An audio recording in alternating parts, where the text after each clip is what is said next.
What happens when a legitimate All-American wrestler decides to enter the wild world of professional wrestling? In 1983, Robert Rex Steiner made that exact transition, and it changed everything. From his early days cutting his teeth in territories like AWA and UWF to forming one of wrestling's most dominant tag teams with his younger brother Scott, Rick Steiner's journey is unlike any other wrestler of his era. But one question remained unanswered: why Rick Steiner never had a successful push as a solo wrestler? Most college wrestlers never make it in pro wrestling, but Robert Rex Steiner wasn't most college wrestlers. At the University of Michigan, Rick placed second at the Big Ten in 1983, was an NCAA qualifier, and holds Michigan's fastest pin at 15 seconds. These weren't just participation trophies either. Rick competed at 190 pounds in an era when college wrestling was absolutely brutal. He faced guys who would go on to become Olympic competitors and international champions. His wrestling credentials put him in rare company, but what really set him apart was his mindset. The transition from amateur wrestling to professional wrestling came through George "The Animal" Steele, who introduced Rick to the business. When Rick debuted in 1983, he faced a massive challenge. Amateur wrestling rewarded technical precision, conditioning, and legitimate grappling skills. Professional wrestling demanded showmanship, character work, and the ability to tell stories through choreographed violence. Rick adapted by learning character work after already having superior fundamentals, which made his learning curve shorter than most rookies who struggled with basic mechanics. Rick started his professional career working the territorial system. He worked for promotions like the American Wrestling Association, International Wrestling in Montreal, and Bill Watts's Universal Wrestling Federation. The pay was terrible and travel was rough, but it was essential for learning the business. What made Rick different from other rookies was his legitimate toughness. When he threw a punch, it looked real because he knew how to throw one properly. His amateur background taught him body positioning and leverage, so his power moves had actual impact behind them. Rick's hard-hitting style quickly earned respect from veterans who had seen countless rookies come and go. While other newcomers were learning basic bumping and how to work a crowd, Rick was already bringing legitimate athletic ability to his matches. His wrestling fundamentals were rock solid, which meant he could focus on learning the entertainment aspects of the business rather than struggling with basic in-ring mechanics. His early tag team partnership with Sting taught him crucial lessons about ring psychology that would serve him throughout his career. In the UWF, Rick teamed with Sting to win the UWF World Tag Team Championship in 1987, demonstrating his early tag team ability. Sting was already developing into a major star, and working with him showed Rick how to pace a match and build crowd reactions. Sting understood how to work the audience emotionally, something that didn't come naturally to Rick given his amateur background. The partnership with Sting also demonstrated how Rick's legitimate wrestling skills could enhance storytelling rather than detract from it. When Rick would take Sting down with a picture-perfect double-leg takedown, it looked devastating because it was based on real technique. Audiences could sense the difference between Rick's moves and the more theatrical offense that other wrestlers used. His amateur credentials gave everything he did in the ring an air of authenticity that was hard to replicate. Rick's approach to professional wrestling was methodical and workmanlike, much like his college wrestling career had been. He showed up prepared, did his job professionally, and gradually improved his entertainment skills while maintaining his athletic credibility.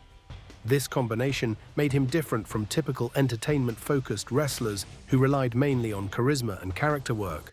Rick brought actual athletic ability to support whatever character he was portraying. His legitimate toughness became his calling card and separated him from wrestlers who were just playing tough guys. Rick didn't need to act intimidating because his background spoke for itself. Other wrestlers knew he could handle himself in any situation, which earned him respect in locker rooms throughout the territory system. When Jim Crockett Promotions acquired the UWF in 1988, Rick's reputation as a credible performer made him valuable to promoters looking for authentic talent. The foundation Rick built during these early years would prove essential, but his biggest breakthrough was still ahead of him. By 1989, circumstances would align to create the most successful partnership of his career. Rick's breakout moment came when he defeated Mike Rotunda for the television championship at Starrcade 1988, marking his transition away from the varsity club. This victory positioned him perfectly for what would become his most important partnership. When Rick joined forces with his younger brother Scott in 1989, something special was brewing. Scott Steiner had been working as a singles wrestler since turning professional in 1986. He was 3 years younger than Rick and had a completely different personality. Where Rick was more reserved and workmanlike, Scott was flashy and athletic. Scott could do things in the ring that seemed impossible for a man his size. He was doing Frankensteiner moves off the top rope when most big men could barely manage a basic body slam. The contrast between the brothers was obvious to anyone who watched them work. The challenge of putting these two very different personalities together as a team wasn't lost on WCW management. Rick had established himself as a solid, dependable wrestler who could work with anyone. Scott was the more naturally gifted athlete who sometimes let his ego get in the way.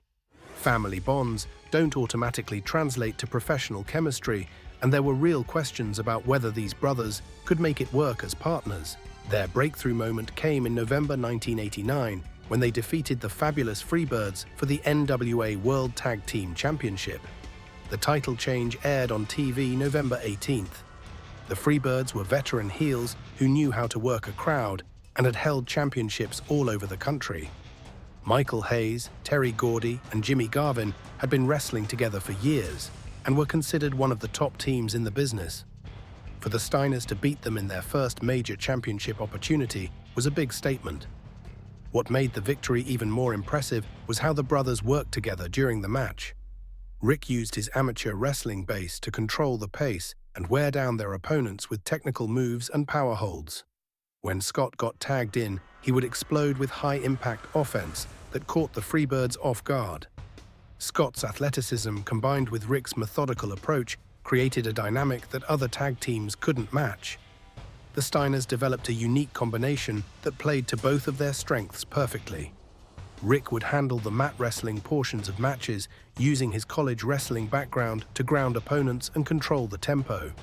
His takedowns and suplexes looked devastating because they were based on legitimate technique. Scott brought the spectacular moves that got crowds on their feet. He could hit a belly-to-belly suplex from the top rope or launch into a Frankensteiner that defied physics. Their early chemistry surprised a lot of people in the wrestling business. Tag team wrestling requires precise timing and an almost telepathic understanding between partners, and the Steiners seemed to have this understanding from the very beginning of their partnership. Their signature double-team combinations came together naturally during these early matches.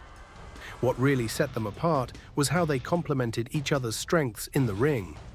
Rick's power moves looked more impressive when Scott followed them up with high-flying offense. Scott's athletic spots were more effective when Rick had softened up opponents with his grinding technical style. They weren't just two individual wrestlers working in the same match. They functioned as a cohesive unit that was greater than the sum of its parts. The brothers also brought legitimate intensity to their matches that other teams couldn't replicate. Both of them had real athletic backgrounds and genuine toughness. When they got angry during a match, it didn't look like acting. Their family connection added an emotional element that resonated with audiences who could see that these guys really cared about each other's success. This partnership would revolutionize tag team wrestling by showing that technical ability and spectacular athleticism didn't have to be separate things. The Steiners proved that a team could be both legitimate athletes and entertaining performers at the same time. Their championship victory was just the beginning of what would become one of wrestling's most successful partnerships. This success would soon take them far beyond American wrestling rings, where they would face challenges that tested even the most accomplished teams. New Japan Pro Wrestling had a reputation for being one of the most demanding wrestling environments in the world, with strong style expectations and Japanese audiences who could spot fake tough guys from a mile away. The Steiners' amateur credentials and precision made them a rare foreign team who earned consistent respect there. The cultural barriers facing American wrestlers in Japan were significant. Many American wrestlers who had found success in the United States discovered that their entertainment-focused approach didn't translate well to Japanese audiences. The fans in Japan wanted to see real athletic competition, not just theatrical performances. The Steiners' first tour of New Japan revealed just how well their combination of legitimate athleticism and innovative offense would work in this environment. Rick's amateur wrestling background immediately earned respect from Japanese wrestlers and fans who valued technical credentials. His takedowns and ground control looked authentic because they were based on real wrestling fundamentals that translated across cultural boundaries. Scott's athletic ability impressed Japanese audiences who appreciated spectacular moves when they were executed with precision and timing. His Frankensteiner from the top rope wasn't just a flashy spot move in Japan. It was seen as a demonstration of superior athletic ability that required genuine skill to perform safely and effectively. They won the IWGP Tag Team Championship twice and main-evented big Tokyo shows, the kind of success that proved they were legitimate on a global stage. The IWGP Tag Team Championship was considered one of the most prestigious tag team titles in wrestling because of the quality of teams that had held it. Previous champions included some of Japan's top wrestlers and carefully selected foreign teams that had proven themselves worthy of the honor. Their critical acclaim reached its peak with their match against Hiroshi Hase and Kensuke Sasaki, which earned Wrestling Observer's Match of the Year recognition in 1991. This wasn't just fan appreciation, it was industry acknowledgement that the Steiners had mastered the art of working in Japan's demanding wrestling environment.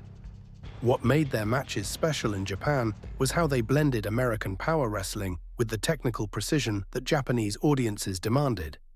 Rick would use his collegiate wrestling skills to control opponents on the mat, wearing them down with legitimate holds and positioning. This methodical approach appealed to Japanese fans who appreciated the psychology of wearing down an opponent systematically. Their Tokyo Dome performances showcased the innovative double-team maneuvers that would become their trademark. The Steiners developed sequences where Rick would set up opponents with power moves that positioned them perfectly for Scott's high-impact offense. Their timing had to be perfect because Japanese audiences would notice if moves looked choreographed or unrealistic. One of their most effective combinations involved Rick hitting a power slam or suplex to stun an opponent, then immediately moving into position to launch Scott into a top rope Frankensteiner. The sequence required precise coordination and split-second timing. Rick had to gauge exactly how much impact his move would have so that the opponent would be in the right position for Scott's follow-up. The Steiners also refined their finishing move, the Steiner screwdriver, during their time in Japan. Rick would lift opponents into a vertical position while Scott climbed to the top rope. Scott would then grab the opponent and drive them down in a pile driver motion, while Rick provided additional leverage and impact. These high-risk sequences became signature elements that Japanese audiences came to expect from their performances. Japanese wrestling fans appreciated that both brothers brought legitimate athletic credentials to their performances. They weren't just entertainment personalities trying to look tough.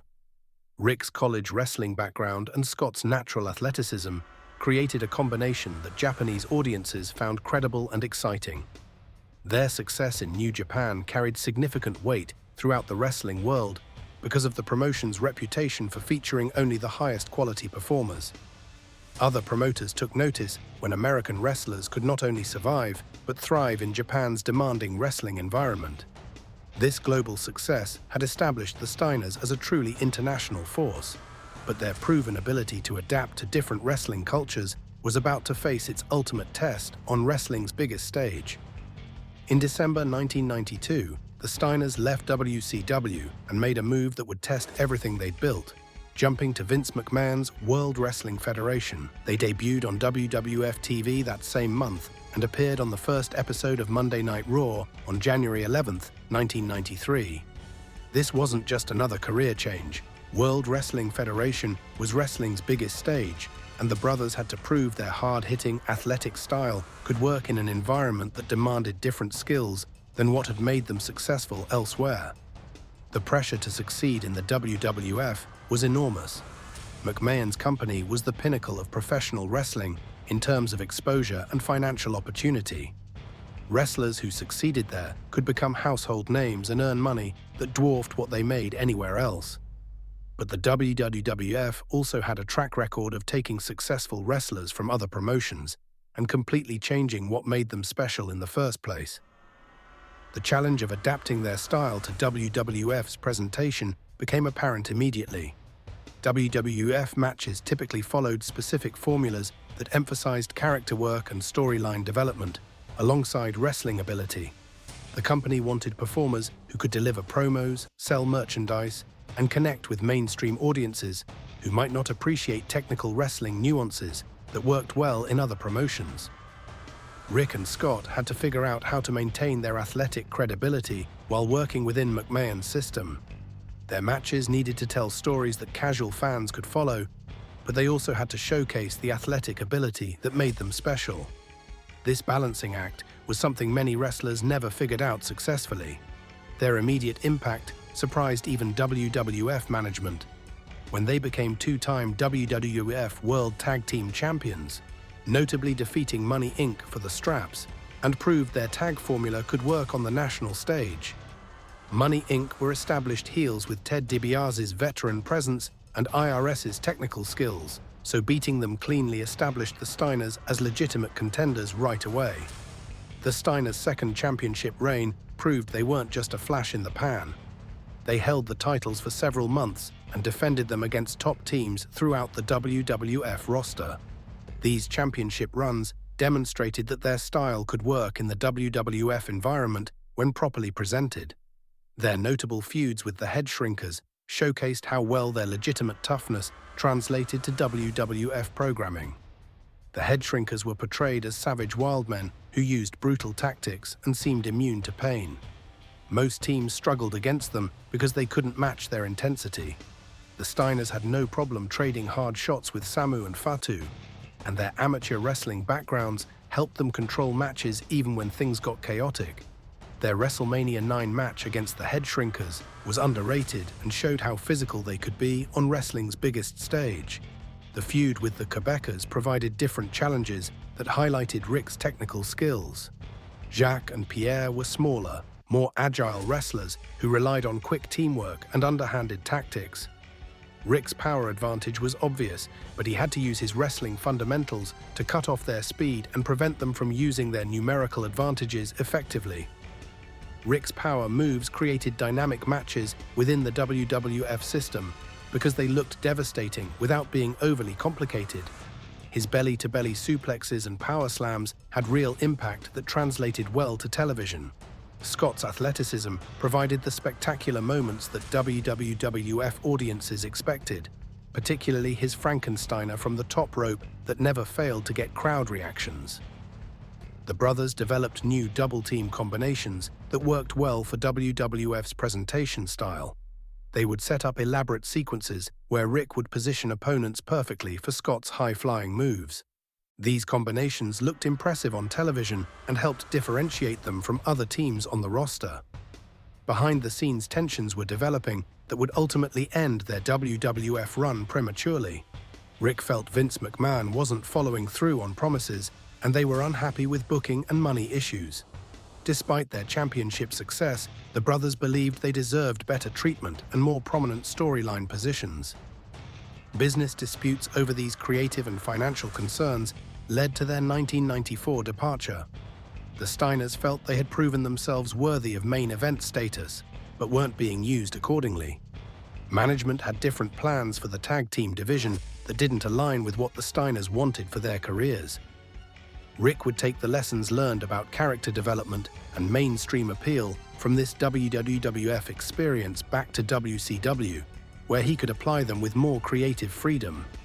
His time in the WWF had shown him what worked on a national stage, and he was ready to use that knowledge to reinvent himself completely.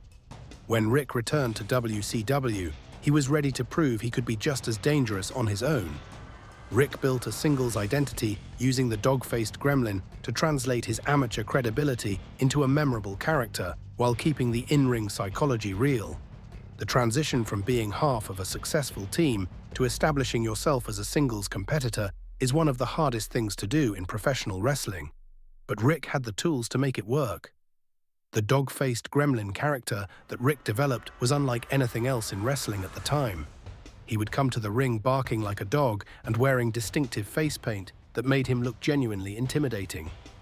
The character wasn't just a gimmick, though. Rick's barking entrance served a psychological purpose because it unnerved his opponents and got the crowd involved immediately. This amplified his legitimate athlete image rather than replacing it. His face paint design was simple but effective. Rick would paint his face in a pattern that resembled a snarling dog or wolf. The paint job wasn't elaborate like some wrestlers used, but it was memorable and fit perfectly with his aggressive in-ring style. When Rick barked at his opponents during matches, the face paint made him look genuinely wild and unpredictable.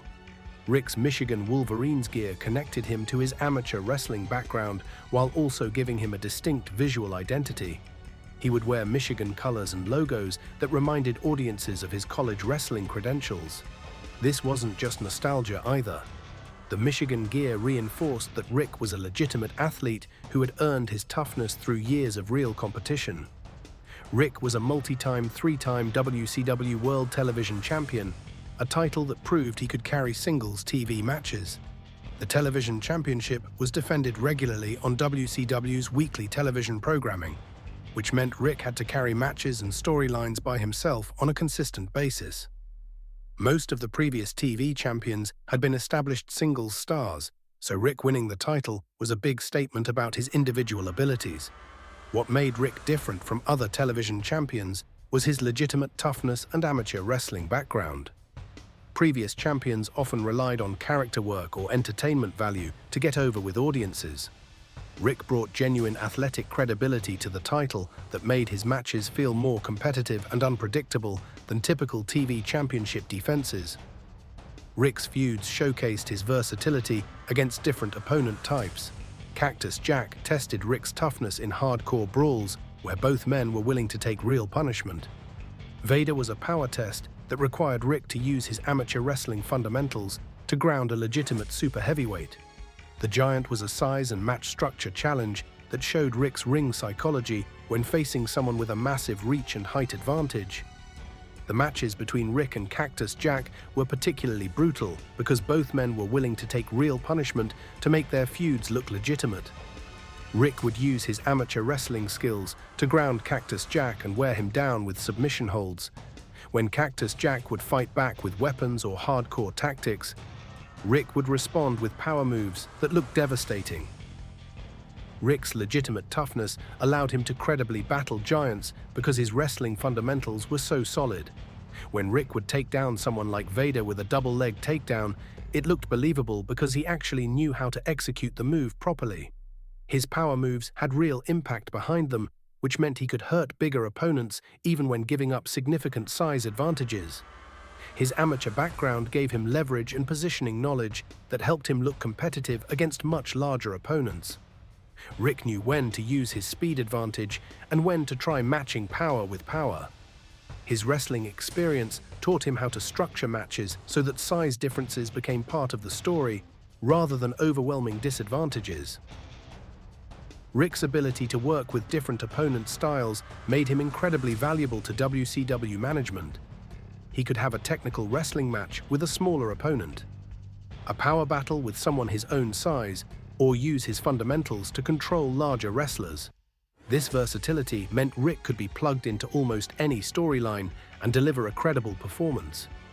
Wrestling was about to enter its most explosive period, and WCW would need performers who could adapt to rapidly changing circumstances while maintaining their credibility with increasingly sophisticated audiences.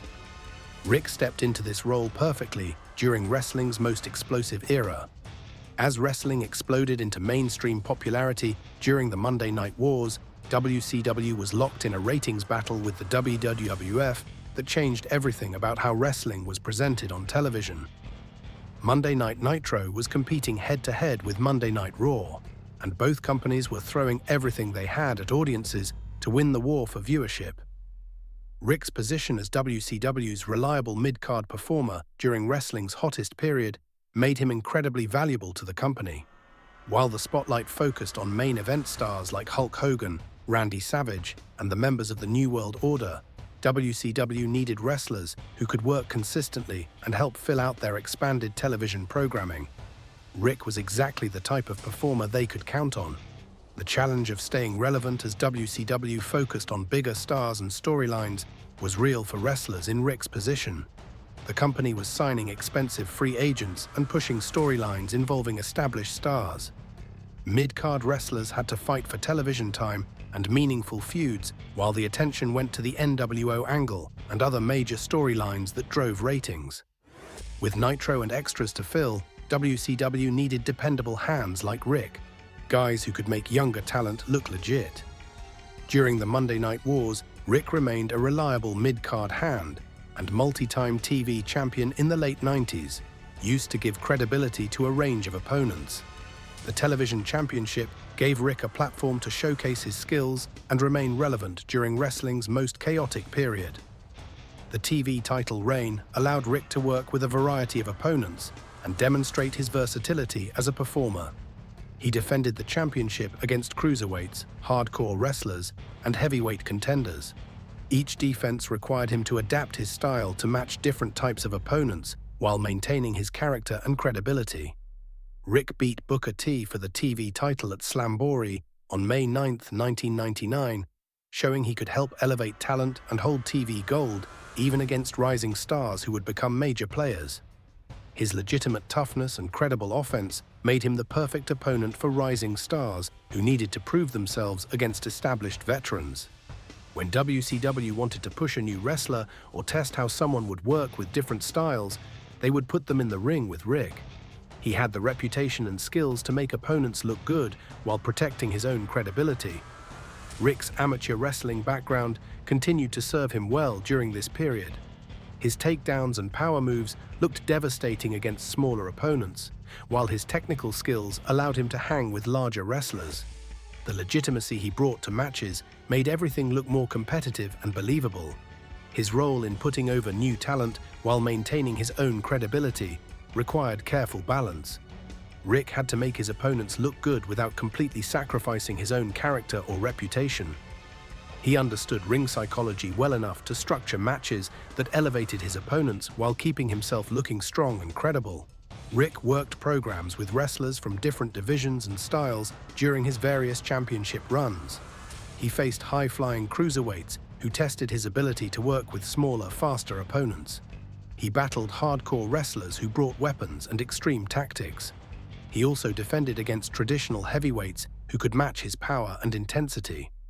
The Monday Night Wars period saw Rick working more television matches than at any other point in his career. WCW's expanded programming meant more opportunities for mid-card wrestlers to get television exposure and build their characters. Rick took advantage of this by consistently delivering solid performances that kept him relevant. His singles success reached its peak when he won the WCW United States Heavyweight Championship on February 5, 2001. Proving he could still capture major titles even during WCW's final months. This championship victory demonstrated that Rick's credibility and skills remained intact despite all the chaos surrounding the company's eventual collapse. Rick's consistency and reliability made him invaluable during wrestling's most chaotic period. While other wrestlers struggled to adapt to the constantly changing storylines and politics of the Monday Night Wars, Rick remained focused on his job and delivered quality matches regardless of the circumstances surrounding him. But even Rick's steady professionalism couldn't prevent the personal drama that was building within his own family. The foundation of his greatest success was about to crumble in the most painful way possible. The Steiner Brothers reunion in 1996 should have been wrestling's feel-good story, but family drama was brewing beneath the surface. After their WWF run ended in 1994, both brothers had been working separately for WCW. Rick continued his singles career while Scott was doing his own thing as a singles wrestler. When they decided to reform the Steiner Brothers in 1996, fans were excited to see one of wrestling's greatest tag teams back together. The Steiner Brothers' 1996 return to WCW came at a time when the company was experiencing huge growth because of the Monday Night Wars. WCW was signing big names and creating major storylines to compete with the WWF. Having the Steiner Brothers back together seemed like a smart move, that would give WCW another established team to work with during their expansion. Their initial success after reuniting showed that the magic was still there between the brothers. They picked up right where they left off, using the same double-team moves and chemistry that had made them famous in the first place. Rick's power combined with Scott's athleticism still created a dynamic that other teams couldn't match. Fans who remembered their earlier run were happy to see them working together again. The growing tension between the brothers started slowly but became more obvious as Scott began developing his Big Poppa Pump persona. Scott was spending more time in the gym and developing a much more muscular physique than he had earlier in his career. He was also becoming more arrogant and self-centered in his promos and interviews. The changes weren't just physical either. Scott's personality was shifting in ways that created friction with Rick's more straightforward approach. Scott's transformation into a muscle-bound heel happened gradually over several months. He started flexing more during matches and focusing on showing off his physique rather than just wrestling. Scott would pose for the cameras and make comments about his superior genetics and physical conditioning. He was becoming obsessed with his appearance and how he looked compared to other wrestlers. The gradual breakdown of their partnership became apparent to anyone watching WCW programming regularly. Scott would make decisions during matches without consulting Rick. He would go for high-impact moves when Rick was setting up for different sequences. Their timing started getting off because Scott was more focused on looking impressive than working as part of a team. Rick remained loyal to his brother even as Scott's behavior became more problematic. Rick would try to keep their matches on track when Scott would get distracted by posing or arguing with fans. Rick understood that family came first and tried to make their partnership work despite Scott's changing attitude and priorities. The partnership definitively ended when Scott turned on Rick during a title defense at Super Brawl 8 on February 22, 1998. Scott's alignment with the New World Order faction marked the final breaking point for the Steiner Brothers. The NWO was WCW's biggest heel stable, and Scott joining them meant he was officially turning on his brother and everything their partnership represented. Scott's in-ring reinvention as Big Poppa Pump became the vehicle for destroying their family bond on national television. The emotional impact of the brother versus brother storyline played out over the following months as WCW attempted to capitalize on the family drama. Rick had to deal with being betrayed by his own family member on national television. The storyline played up the real family connection between them, which made the betrayal feel more personal and dramatic than typical wrestling angles. For Scott, the heel turn allowed him to fully embrace the Big Poppa Pump character that would define the rest of his wrestling career. He could be completely selfish and arrogant without having to worry about how it affected his partnership with Rick. Scott seemed to enjoy playing the bad guy and being booed by fans who had previously cheered for the Steiner brothers. The split affected both of their careers in significant ways. Rick had to prove he could succeed as a singles wrestler without Scott's athletic ability to complement his own skills. Scott had to show that his new character could draw money and maintain fan interest without the credibility that came from being part of a legendary tag team. The 1998 breakup marked the end of one of wrestling's greatest tag teams permanently. Unlike other famous teams that would reunite for special occasions or nostalgia tours, the Steiner brothers were done for good. The personal nature of their split made any future reconciliation unlikely. Rick would have to reinvent himself once again, but his reputation for handling difficult situations was about to be put to the test in ways that had nothing to do with what happened in the ring. Wrestling locker rooms have always had their own culture and hierarchy, and Rick's amateur wrestling credentials put him at the top of that pecking order. The guys who could actually fight usually ended up commanding respect, and everyone else fell in line below them. Rick's legitimate background meant he was genuinely respected by other wrestlers who knew he could back up anything he said or did. The backstage culture in wrestling during the 1990s was rough. Guys were constantly testing each other and trying to establish dominance. Practical jokes could turn nasty real quick. Arguments over spots on the card or money could escalate into physical confrontations. In that environment, having legitimate fighting skills was like having a safety net. Other wrestlers thought twice before messing with someone who could actually handle themselves in a real fight. Rick's amateur background gave him confidence in situations where other wrestlers might back down. He had spent years competing against other trained fighters in college wrestling. Getting roughed up or having someone try to intimidate him wasn't anything new. Rick knew what real toughness looked like, and he wasn't impressed by guys who just talked a good game. The travel life was full of pranks and wild moments that showed the locker room culture Rick navigated. In shoot interviews, Rick described incidents like wrestlers egging each other's cars and ripping shirts off managers during backstage chaos. These weren't just harmless jokes either. The prank-heavy environment could get out of hand quickly, and wrestlers needed to establish where they stood in the hierarchy to avoid becoming targets. Rick is credited with standing up to big-name stars like Goldberg and Kevin Nash in reported locker room stories. Accounts vary, but the common thread is Rick's reputation for not being intimidated by star power or political influence. These reported run-ins showed just how fearless Rick really was when dealing with wrestlers who had serious backstage pull and could potentially hurt someone's career. What made these reported confrontations so significant was that most wrestlers were afraid to cross the top guys. Getting on the wrong side of main event stars could damage your position in the company. But Rick didn't seem to care about any of that political stuff. He treated everyone like any other wrestler and wasn't intimidated by their star power or reputation for being tough. The heated situations with larger opponents revealed how Rick's amateur background gave him confidence even against much bigger wrestlers. His wrestling training had taught him that technique and conditioning could overcome size advantages. Rick approached these confrontations like he would any other situation.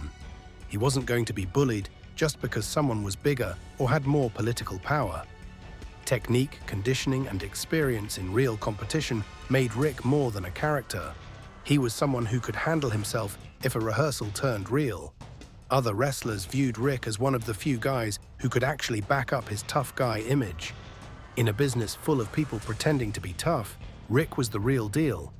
Wrestlers knew that if they pushed Rick too far, they might end up in a legitimate fight that they couldn't win. Rick's approach to backstage conflicts was straightforward and professional. He didn't go looking for trouble, but he wasn't going to back down when someone tried to push him around. Other wrestlers appreciated that Rick didn't abuse his toughness or use it to bully people who couldn't defend themselves. He just wanted to do his job and be left alone. These reported incidents affected Rick's standing in the locker room by establishing him as someone you didn't want to mess with. Word travels fast in wrestling, and everyone heard about Rick's confrontations with bigger stars. This reputation protected him from the kind of harassment and politics that could destroy other wrestlers' careers. Rick's legitimate fighting ability made him a bridge between sport and entertainment in ways that other wrestlers couldn't match. He brought real athletic credibility to his matches while understanding the entertainment side of the business. This combination made him valuable to promoters who needed someone who could work with anyone and handle any situation. His reputation for toughness would prove essential as the wrestling business entered a period of massive change and uncertainty that would test every performer's ability to adapt. When WCW collapsed in March 2001, Rick found himself without a major platform as WWE bought the company's assets, but didn't pick up his contract. The Monday Night Wars were over, and wrestling had changed forever. Rick had to figure out what to do next in a completely different landscape than the one where he'd built his reputation. Rick's continued WCW career through early 2001 saw him working in the cruiserweight and hardcore divisions more frequently. This was a big change for someone who had spent most of his career as a heavyweight wrestler. The cruiserweight division featured smaller, faster wrestlers who relied on high-flying moves and technical wrestling. Rick had to adjust his style to work with opponents who were much lighter than him, while still making matches look competitive. His work in the hardcore division showed a different side of his abilities. Hardcore wrestling involved weapons, extreme stipulations, and more violent content than traditional wrestling matches. Rick's legitimate toughness served him well in this environment because he could take punishment and dish it out believably. He wasn't afraid of getting hit with chairs or going through tables if it made the match better. The challenge of adapting to wrestling's changing landscape became obvious as WCW struggled to find its identity during its final months. The company was trying different approaches to compete with WWE's Attitude Era programming. They experimented with more adult content, brought in celebrities, and constantly changed storylines. Rick had to adapt to these changes while maintaining his own character and wrestling style. Rick's 2003 WWE return during the brand extension gave him another brief chance to work for wrestling's biggest company. He had short programs with Test and Rob Van Dam before leaving later that year as the company moved in different directions with their programming. After leaving WWE, Rick worked Japan with New Japan and Pro Wrestling Noah, appeared for TNA in 2002, 2003, and 2006 through 2008, and focused on independent shows while transitioning into training the next generation of wrestlers. His move into training wrestlers at his Michigan facility represented his commitment to passing on knowledge to young performers who could learn legitimate techniques, along with the entertainment aspects of professional wrestling. Rick's amateur wrestling background and professional experience made him valuable as a trainer. Young wrestlers could learn from someone who had competed at the highest levels and understood both the athletic and entertainment sides of the business. His facility became a place where aspiring wrestlers could get real training from someone who had proven himself in every major wrestling environment. The lasting impact Rick had on the wrestling business went beyond his own career accomplishments. He showed that legitimate athletic ability could coexist with entertainment value in ways that influenced how wrestling was presented. His role in pioneering modern tag team psychology influenced how teams worked together and developed double-team moves that are still used today. Rick's championship accomplishments tell the story of a wrestler who succeeded at every level of the business. He is an 8-time World Tag Team Champion in WCW, 7 with Scott and 1 with Kenny Kaos that was acknowledged for continuity purposes. He is also a 1-time WCW United States Heavyweight Champion and a 3-time NWA WCW World Television Champion. His 2 WWEHOF World Tag Team Championship reigns with Scott proved their success could translate to wrestling's biggest stage. The recognition of Rick's career reached its peak when the Steiner Brothers were inducted into the WWE Hall of Fame class of 2022. This honor acknowledged their contributions to wrestling history and cemented their legacy as one of the greatest tag teams ever. The induction represented official recognition from wrestling's biggest company of what Rick and Scott had accomplished throughout their careers. Rick's transition from active competitor to trainer and local wrestling legend showed how legitimate athletes could find new ways to contribute to the business even after their in-ring careers ended. His influence continues through the wrestlers he's trained and the techniques he's passed down to new generations of performers. The combination of amateur credentials, professional success, and genuine toughness created a unique legacy that bridged different eras of wrestling history. Rick proved that certain qualities never become outdated, no matter how much the business changes around them. Looking at Rick's complete career, the numbers tell the story of wrestling's ultimate tough guy. He's an 8-time WCW World Tag Team Champion, 3-time WCW Television Champion, WCW United States Champion, 2-time WWEHOF World Tag Team Champion, and IWGP Tag Team Champion in Japan. The 2022 WWE Hall of Fame induction with Scott made it official. The Steiner Brothers are legends. Rick showed that legitimate athletic credentials and entertainment value don't have to be separate things. His amateur wrestling background gave him credibility that couldn't be faked, while his character work proved he understood the business side too. What's your favorite Steiner moment? The top rope Frankensteiner or a classic WCW TV brawl? Let us know in the comments. Today, his son, Bron Breakker, continues the family legacy in WWE, proving the Steiner toughness lives on. Like and subscribe for 100 years of luck. Until next time.